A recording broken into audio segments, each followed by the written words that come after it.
Symbiosis. Mutualism. Both species benefit from their close association. It is mutually beneficial. Commensalism. One species benefits from their close association and the other is unharmed. Parasitism. One species benefits from their close association and the other is harmed. The species that benefits is called a parasite. Here is a summary of different symbiotic relationships. In a competitive relationship, both species are forced to struggle, expending extra energy to survive. In a predator-prey relationship, it is clear that one species benefits at another's expense. Mutually beneficial relationships help both species survive. Click on the picture below to see a video about an exclusive, mutually beneficial relationship. Leafcutter ants feed leaves to their fungus gardens. The fungi digest the toxic leaves and feed proteins and sugars to the ants. Clownfish receive shelter from the anemone, and the anemone receives both protection and food in the form of the clownfish's waste. This is mutualism, a form of symbiosis that is mutually beneficial. Pollination is the transfer of pollen, male gametes, to ovules, which contain female gametes, to enable the fertilization of plants. 75% of all flowering plants rely on animals to pollinate them. Pollinators feed on the plants they pollinate. Bees get pollen and nectar from flowers. Flowers are pollinated by bees. This is a mutually beneficial relationship. We learned in the first chapter of Unit 1 that humans depend on bacteria, and we nurture our bacteria in return. For example, the third largest component of mother's milk is not to directly feed the baby, but to feed the bacteria in the baby. In return, those bacteria help the baby stay healthy by aiding its digestion and immune system.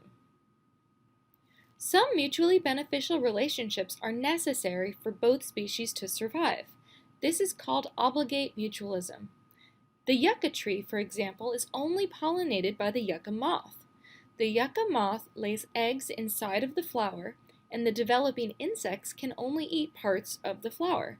Neither species would survive without the other. Termites eat wood, but they can't digest it.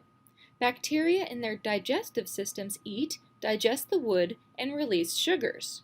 Both organisms benefit from this relationship by getting food from each other. Mutualism. Click on the image to watch a video about a relationship between ants and the acacia tree. Then, answer the questions. Describe 2 ways that the ants benefit the tree. Describe how the tree benefits the ant. Answers on next slide. The ants remove any growing vines. They fight off other insects. The tree provides the ants with nectar. The tree's thorns provide shelter for ant larvae. Commensalism.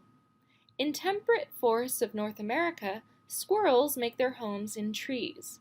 Trees are unharmed and provide shelter for the squirrel. One species benefits, the other is unharmed. Cattle egrets eat insects that are disturbed by the movement of cattle through grass. They don't eat parasitic insects off the cattle like oxpeckers do, so they don't benefit the cattle, nor do they harm the cattle. Golden jackals follow tigers so they can eat what the tigers leave of their prey. This doesn't help or harm the tiger. Parasitic plants derive nutrition directly from other plants by tapping directly into the host plant. The yellow plant shown here is living off the green acacia plant. Ticks are parasitic arachnids.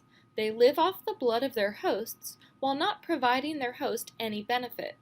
In addition to the harm they do by taking blood, they also can carry diseases which infect their host. Click below to watch a video about coral reef ecology. Then answer the questions on the Coral Reef Interactions worksheet. Reefs provide food and shelter to other animals. Interspecific competition. Algae live inside of coral polyps, receiving shelter. In exchange, they carry out photosynthesis and provide food to the coral. The crown of thorns, sea stars and parrotfish eat coral. Coral eat plankton. And for 5, answers will vary. People familiar with fire ants know they are not to be trifled with. Between their painful bites and aggressive nature, most organisms that encounter fire ants turn tail and run, if they have tails or legs. But not all organisms flee. Some South American butterflies think fire ants are pretty cool to have around. Click for activity link.